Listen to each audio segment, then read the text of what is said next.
Okay, so question is this. 2026 is shaping up to be the year Southeast Asia gets pulled into global spotlight.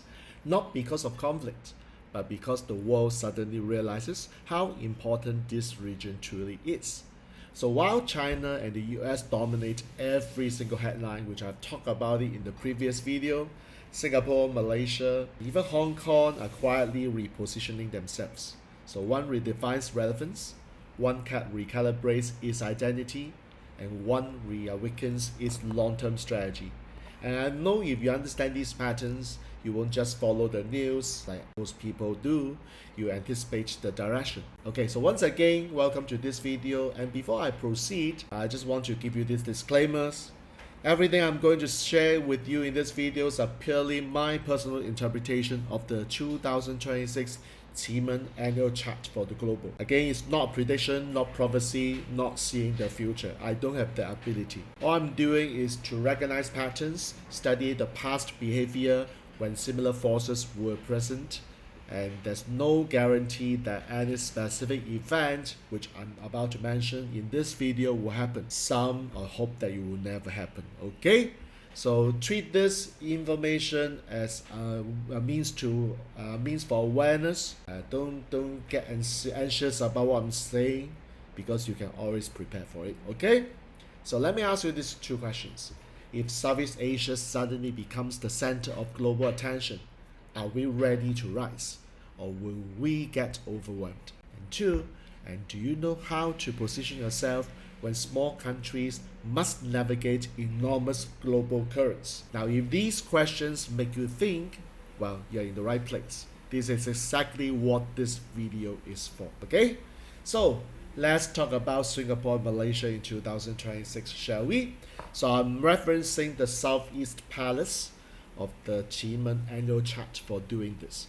And the Southeast Palace shows a very interesting pattern for 2026, which is the one that combines opportunity, visibility, and grounded execution. Are you excited? Well, let me share with you 5 key themes based on what I've read in the Southeast Palace. Okay, so theme number 1, elevated vision and big picture ambition. So the energy for Singapore and Malaysia carries the skies is wide open quality. Now this is the year the region thinks bigger, expands horizons, and look beyond local politics and domestic limitations. Now here's what you might expect. Number 1, more regional collaboration, which is already happening, but it could be more. Cross-border projects. Don't get fixated with only working or doing business in your own country. Cross-border opportunities are there. Ambitious infrastructure or tech initiatives, and policies that push Southeast Asia into global relevance. Now let's go back to the historical pattern to draw some inference, shall we? So back in early 90s, ASEAN made massive development leaps because the region collectively decided to think bigger. So question is, will 2026 carry a similar momentum? Alright? So theme number 2, renewed focus on prosperity and economic momentum. Now there's a strong theme of financial flow and opportunity creation. Now this doesn't guarantee explosive growth, but it indicates fertile ground for the following: foreign investments, tourism revival, digital and carbon economy expansion, and regional supply chain diversification. So think of it as like the door is open, you still have to walk through it. Okay? Now back then in 2008, after 2008, let's look at Singapore. While global markets were panicking, Southeast Asia quietly accelerated infrastructure and tech adoption. The region benefited massively in the decade that followed. Is it true? So question is, will 2026 could 2026 be another such turning point? Well, we will see. Alright, theme number 3, clear, confident storytelling on global stage. Now both Singapore and increasingly Malaysia, who is on headline recently consistently, could project a more confident and visible narrative internationally. So this is what you can expect: stronger branding, louder policy messaging, diplomatic clarity, bigger thought leadership roles in the ASEAN events. So this is the opposite of uncertainty.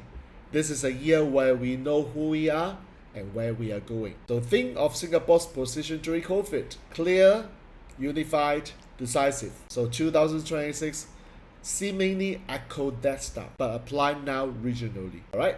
So theme number 4, more grounded leadership and practical decision making. So unlike the US, which is what we call the narrative battles, or China strategic gameplays, Singapore and Malaysia adopt an earth-level pragmatism. So 2026 favors the following: policies that actually work, incremental progress, solving real problems on the ground, avoiding theatrical policy, and cutting through noise and focusing on results. While big countries dance on the geopolitical stage, you know what Southeast Asia quietly builds. Theme number 5, more innovation, tech adoption, and regional experimentation. So there's a spark here, a fire for new ideas. Not wild risk taking, but smart, structured innovation. So here's what you might expect: more AI integration across industries, renewable energy transitions, more digital infrastructure, financial technology expansion, and creative approaches to labor, immigration, and productivity challenges.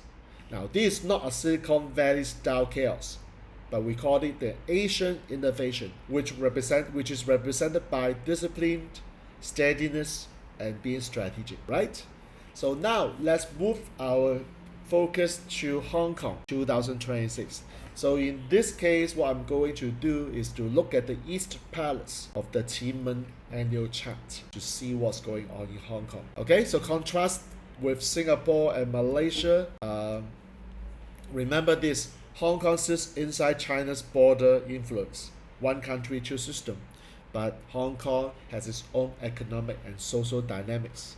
All right, so let's look at the 5 themes about Hong Kong. Number 1, Hong Kong will move strategically, Southeast Asia will move openly. You see, China's behavior in 2026 is calculated, strategic, and deliberate. And Hong Kong inherits this energy. Quiet adjustment, strategic repositioning, and moves that are not immediately visible. Singapore and Malaysia, on the other hand, operate with transparency, open communication, and active positioning. So you see, one is hidden strength, the other one is visible readiness. Theme number 2, Hong Kong applies pressure, Southeast Asia creates openings. So back to my previous video, China uses tension as a diplomatic tool, and Hong Kong feels this indirectly through the market behavior, regulatory shifts, investments redirection. Southeast Asia does the opposite. It opens doors, it offers alternatives, it becomes the neutral ground for companies escaping geopolitical tension. So what it means is this: 2026 could be a year where Singapore and Malaysia receive opportunities others lose. Theme number 3, Hong Kong faces internal emotional turbulence, where Southeast Asia stabilizes. The chart for Hong Kong shows emotional pressure points: identity crisis, financial strain, and uncertainty among the youth and investors. Meanwhile, Singapore and Malaysia project the following: structure, calm, and clarity. In unstable global years such as 2026, you can tell that investors might allocate capital where leaderships look stable. So, who is the winner? You know what? Southeast Asia could be the winner here. Theme number 4, Hong Kong becomes more visible and Southeast Asia becomes more attractive. So which is which then? You see, China is in global spotlight, whereas Hong Kong gets pulled into that intensity. So visibility is not always comfortable. Sometimes it brings scrutiny, pressure, and overreaction from foreign markets. Southeast Asia, meanwhile, becomes desirable precisely because it is not the center of the conflict. And this is Singapore's classic advantage: be the safe harbor while the giants clash. Okay, so theme number 5, Hong Kong uses negotiation for dominance, Southeast Asia uses diplomacy for partnership. So here's the China styles in 2026.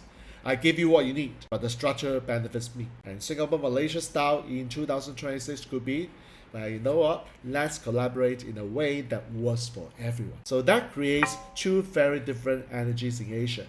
Northeast Asia is powerful negotiation, where Southeast Asia is trust building. Both are powerful, but one attracts fear, the other attracts loyalty. And you know what I'm talking about. Alright, so now let's move on to the next segment, where I would address what Singaporeans and Malaysians should do in 2026, taking note of what I've said above. So I'm offering you 8 practical ways to respond to these patterns. Are you ready for this? So if you have not done any, you have not subscribed to my channel yet, well, this could be the time to click subscribe to my channel and click the bell to be notified my future videos. Okay? And I may want you to actually take a piece of paper, write down some of these important. Okay? And if you do have any questions, comment below. I'm happy to answer. Alright. So the 8 practical ways to respond to these patterns are as follows. Number 1, position yourself where regional growth is happening. So digital trade, clean energy, AI, supply chain logistics, fintech might be something you should consider. Theme number 2 is strengthen ties across ASEAN or ASEAN. The next decade belongs to regional cooperation. No one should work in isolation. Number 3, be ready to catch opportunities Hong Kong cannot hold. Talent, capital, headquarters relocation, and investment diversification. Number 4, expect more China-US tension. Well, it's already happening. So learn to navigate both worlds naturally. Okay? Number 5, build skills that support Asia's upward movement. So tech, policy, trade, cybersecurity, and digital markets. Okay? Step number 6, theme number 6, step into roles requiring clarity and leadership. You know what? In unstable years, clear thinkers will rise faster. Does that make sense? Number 7, keep your financial base liquid and flexible. You see, mobility is a competitive advantage. Number 8, don't wait for certainty. Move when the doors open. And you see, 2026 is a year of openings, but the door does not stay open forever. Okay, so I hope you enjoyed this video so far. If you want more grounded, practical interpretations of how Chinese metaphysics explain geopolitical and economic behavior, come join me in the Destiny Architect Telegram chat. Here in the Telegram chat, we avoid superstition, we avoid mysticism, and we focus on clarity, patterns, and intelligent positioning. I'm going to give you the link below. You just click it and you can join for free. Alright, so let's navigate 2026 smarter together, shall we? So once again, I need to repeat so that you understand my positioning here. Everything I've shared in this video is purely my personal reading based on the 2026 Qimen annual chart for the global scene. It's never meant to be a prediction, not the future. I hope whatever I'm saying here is not guaranteed, because next year is not going to be a cool year, by the way. It is a thinking framework built to appoint patterns observed historically when similar energies appeared. So take whatever I'm saying in this video as an awareness, as an insight, but don't take it as absolute certainty, okay? So thank you for watching this video, and if you do have any questions, comments, put it below. I'll be answering them later on. And if you haven't done so, once again, click subscribe to my YouTube channel and click the bell so that you will be notified for any future video that I'm uploading. And most importantly, share this video with your friends who need to hear the message urgently. Alright? So once again, thank you for your support. Thank you for watching this video. I'm going to see you in my next video. Bye for now.